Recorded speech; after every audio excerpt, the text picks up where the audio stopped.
Hello and welcome to Life's Nuggets with Patricia and Susan. My name is Patricia Carr and I'm a mindset coach. And I'm Susan Back, and I'm a registered holistic nutritionist.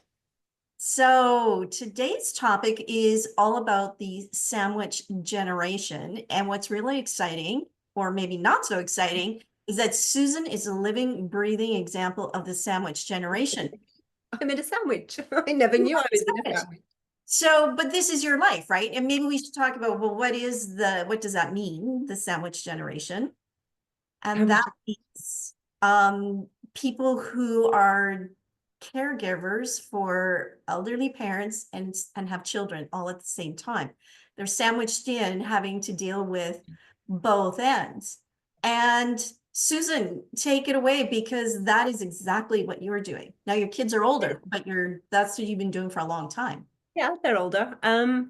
I never actually heard about this until we were talking about it about a month ago. So I was like, oh, I'm living in a sandwich. How appropriate for a nutritionist to be living in a sandwich. I was like, um, yeah, it came about very unexpectedly. So my mother-in-law lives with us. I have two, I guess, young adult children, you would say, 20, 22. But we kind of all moved in together, I would say 10 years ago when we moved to Canada. So at the time, I'm guessing we were sandwiched in as much as we were all living together, but my mother-in-law's care needs weren't, and they're not huge now, but they're there. But there was really not much there. I would say it's in the last 4 years that you notice that you're becoming more of a caregiver than a daughter-in-law. And it's been a very interesting transition. She's a very sweet lady. But it's more kind of switching those roles. Like I never expected to be in that role with her. It was never something that I kind of, you don't think about that when you're 20, 30, 40. And then suddenly you wake up and you're like, oh, so this is my life. Um, and it's, And so she's been living with you for 10 years. So yeah, your kids were quite young, they were very young. right? Yeah. When this started. So you really know raising, I mean, you didn't have toddlers, but still they were quite young. Teenagers, yeah.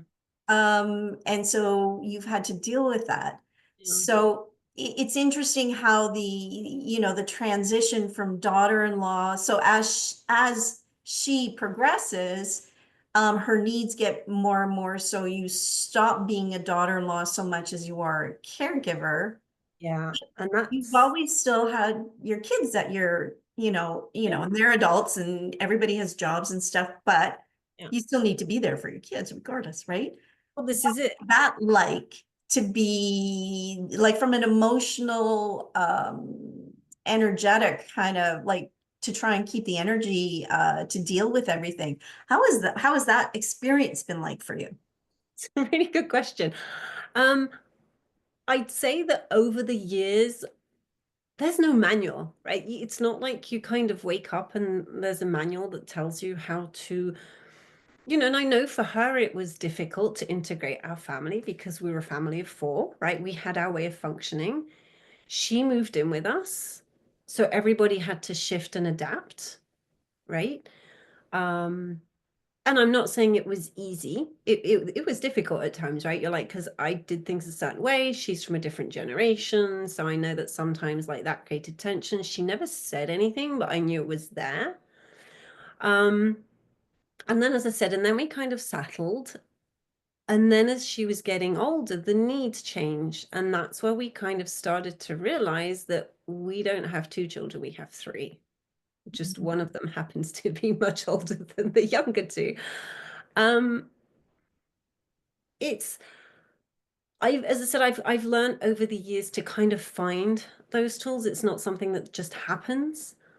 I've learned to really, how they kind of say put your mask on first. Like if you're in a plane crash, Not they say you have to put your mask on Oh, before. your oxygen mask on. Yeah, Okay, your that, oxygen mask. yes. Sorry, your oxygen mask. Um, at the beginning, I was like, what? Like, what are people talking about? I so get it now, right? So Because that's interesting. So taking care of your own well-being. yeah, and it's not in the oh, I'm going to, well, for me anyway, it's not in the, oh, I'm going to the spa or I'm doing this. It's really just, talk about energy, taking time to recharge my batteries, right? Because if my batteries are low and there's something going on with my mother-in-law, a health concern, whatever it may be, and then there's the kids that are coming home with things from school, and then your work is like, it's like, oh my God, like I only have so much reserve. Like there's only so much I can do in a day, right? And I think, yeah, over the past couple of years, that's the one thing that I've really learned is just to like make sure that I'm okay as best as I can. Um, and for me, that recharge is my morning walk.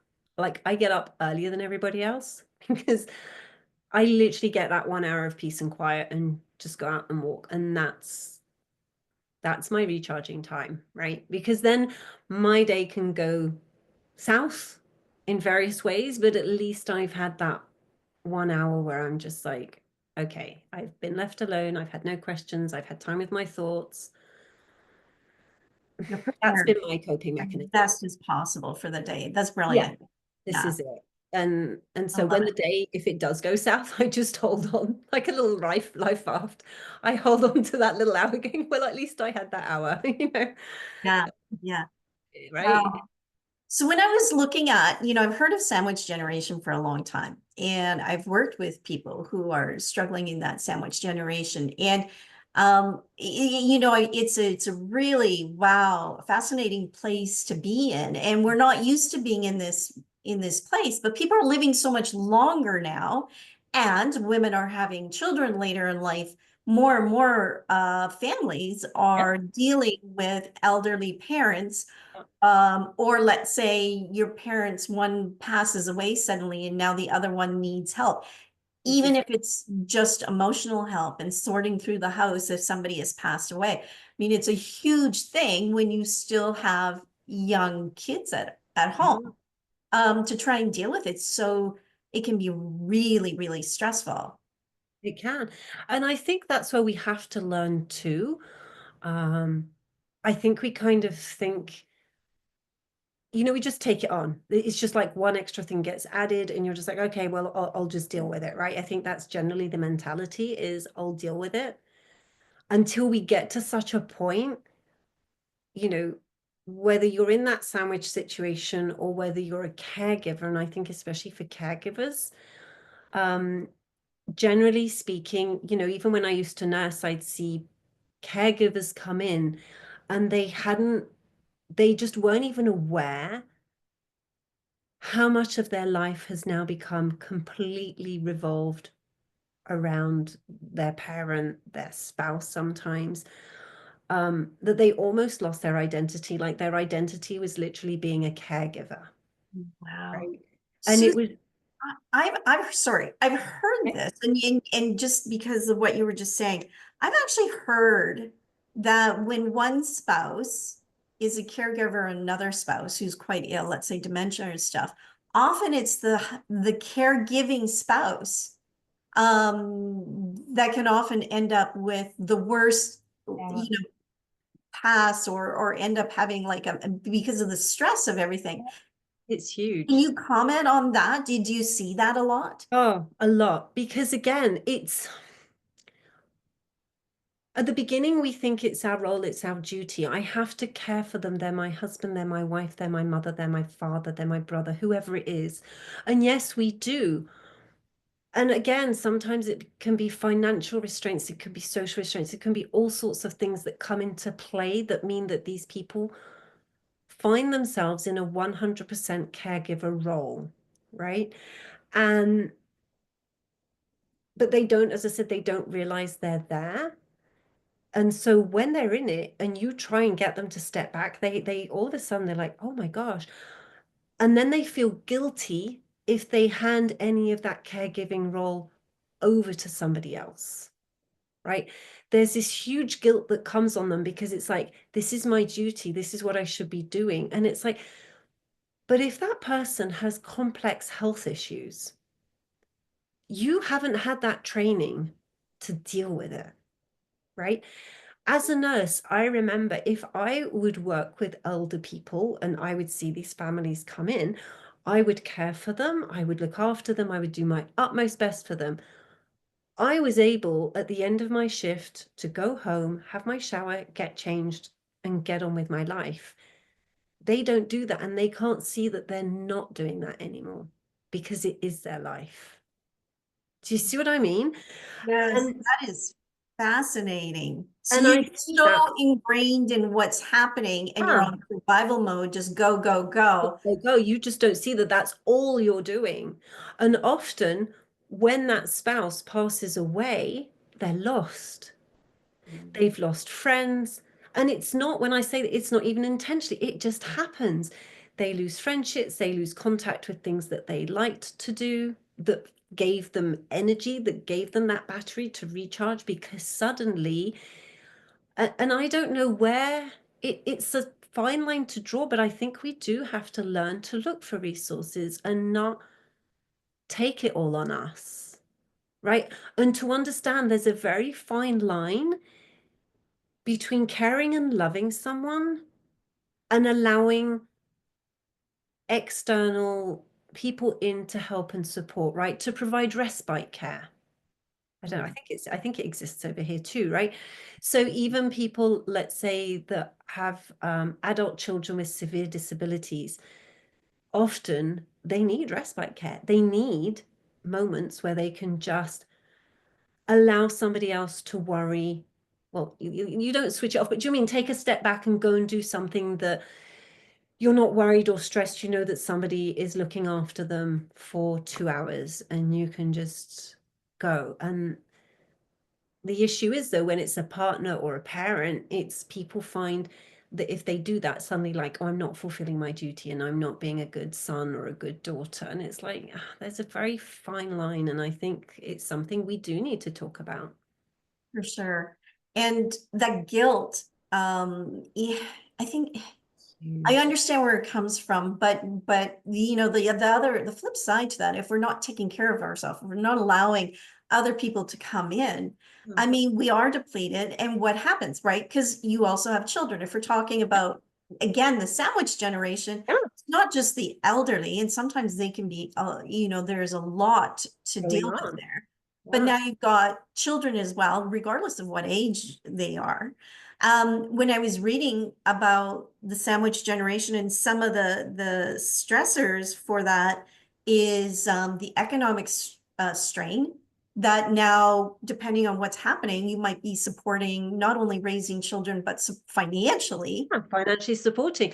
And do they stay in their own home? And if they're insistent on staying in their own home, and you're having to drive from A to B and then back again, and you've had a day's work, and then there's your kids, it's like, how do you manage this? Now, I know that, you're talking in Western culture, it is very much the notion of, families are dispersed, like the elderly don't tend to live with their parents. And if you look at the more, Eastern traditions, there is much more intergenerational living, right? Yes, People do tend to live a lot more together, and it's not seen as strange. In fact, how we do it is seen as strange.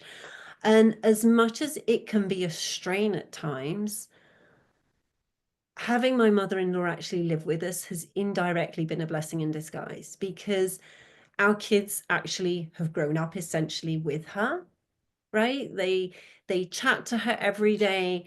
There were times when sometimes our daughter wanted to just chat with her grandma, just sit down, and they get a different point of view than yeah. ours. Right? It's like, instead of getting mom and dad's like, they can go and talk to grandma, and grandma will tell them something probably completely different than, give them that different perspective, which I think, when we say it takes a village to raise a family or a child, I think it's true, I'm 100%. right? And as much as, I mean, like, what family situation is ideal? I don't think there is one, but I think having, if you can and it works, then living together, I think, makes it financially, it makes sense too, right? I mean, you're not running two households, you're not, if again, if she's ill, I'm not having to drive back and forth, or my husband's not having to do it. We can address medical issues before they arise because we kind of see what's going on. So we're like, hang on a second, maybe we ought to get you to the doctor or chat with her and say, hey, what's going on? Instead of letting things fester. Because again, if I think back to when I was nursing, we would have people that would come in and they live on their own and they're surviving on tea and toast. Like, and there are resources out there. There are things like Meals on Wheels. There are, and I think that's something that, if we have siblings and we're in that situation and they live far away, sometimes it's like, oh, well, I can't help. Well, there's various ways of helping, right? There are, yeah. My mother lives in Vancouver and I'm in Ottawa, and I mean she's still very healthy living on her own, so it's not an issue. But I can still help even from a distance, even if it's phone calls and, Mhm. should it ever happen, financial support. There's research to be done, Yeah. right? When you're exhausted because you're the main caregiver and let's say you need additional help, You can't do that. You're at the end of your your rope. yeah. And there is additional stuff. So, when we're talking about how can you help yourself when you are maxed out because you've got people at both ends? Yeah. Things to look at is maybe talk to your employer. Sometimes they have flexible work arrangements. There's employee assistance programs. Maybe there's some sort of child care that you can help. Reaching Mm, out to family. And I've noticed with my clients, they don't reaching out and asking for help.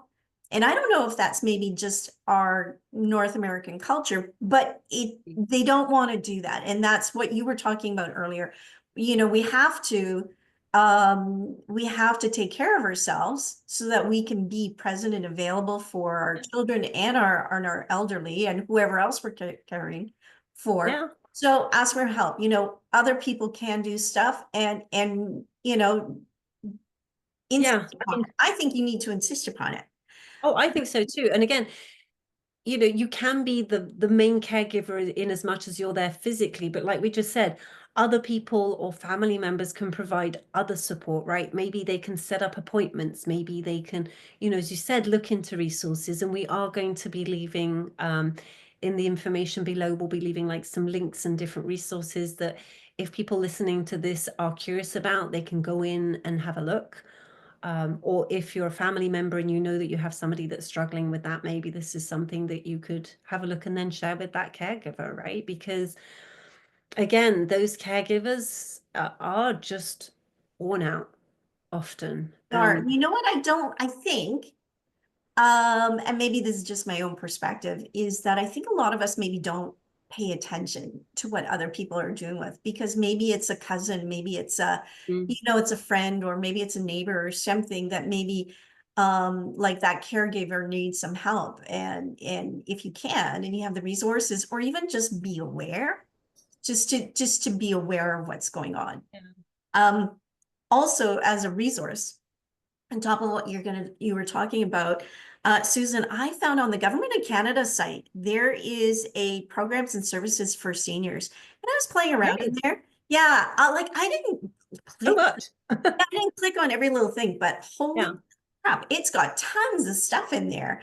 It's all about like all the different financial things that they have. There's mental health areas, there's physical well-being, and you just click, and I'm just like, wow, wow, wow. And one thing that really stuck out for me is that there was information on multi-generational home renovation tax credit. Really? Anybody, yeah, and that's a brand new thing. And of course, it's not relevant for me, so I didn't open it up and check it out. But there's a lot of people who are doing in-law suites or parent suites, or for And this exact thing, maybe they don't have younger kids, but just so that we can be more available to help our yeah. elderly, combine finances and stuff. You need to check out that website. So Okay, I will definitely. That sounds interesting. yeah, it's the Government of Canada. So we'll leave that link Yeah. below as well. That was just great information, Susan, just because you're living it, you're breathing it, you're in that situation. So understanding what that's like, That was great. Thank you for sharing. And if anybody, Especially if it can help, right? And that's what this channel is about, right? If we can share some little nuggets of information there, and I think just knowing you're not alone, right? It's this is what this is really about, right? It's trying to help people realize, hey, you're not alone. And as we said, we're going to leave all those resources in the information links below. So hopefully it can be of help to someone out there who's going to listen to this or who's going to share it. so I think the big takeaway is Reach out. get help. Yeah. Get Yeah. help. Don't stick it out alone. There are resources out there, and taking care of yourself Is um not a bad thing, right? This is it. Not a bad thing. not a bad thing. If anybody has any other questions or comments, please leave them below. If you We'd enjoy love to hear. this, love to hear it. If you enjoy this episode and you think somebody else might get some benefit from it or just enjoy it, please like and share. We'd love that. And we And will, if you're interested in more.